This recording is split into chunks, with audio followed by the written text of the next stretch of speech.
Hi everybody, welcome back to our channel. In this video, I'll be showing you the procedure to play Roblox on PC with Roblox PC controller. So to do this, you want to first of all make sure to create your Roblox account, sign in and open up or install Roblox Player. Which what you want to do is here, when you open up the particular game, so now the thing here is what you need to do is you have to understand the shortcut. So for the Roblox, it is WSAD.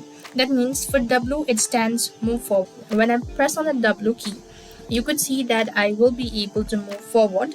So I'm just gonna go ahead and tap here first of all and type in the W key and I can move forward, right?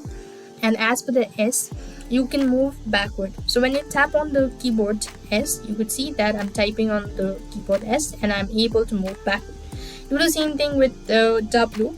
And as per the letter A, you could move towards the left. And as per the letter D, you could move towards your right. So as you can see, I'm typing it all. And if you want to jump, then you want to tap on the space bar, and that is how you could do. And likewise, you could also use the arrow key, but it's kind of small. Or you could also use the shift in order to sprint if it is enabled. You could just go ahead and hold on to your shift. Now this is not enabled, so I cannot control this. And for zoom in, what you could do is you could just move the scroller up and down. So what you could do is in order to zoom in, you could just move the scroller up and down, and this is how it's done. So likewise, in order to rotate the camera, you can hold on to your right mouse button and you could just move it up just like that, and you'll be able to enable the camera as well.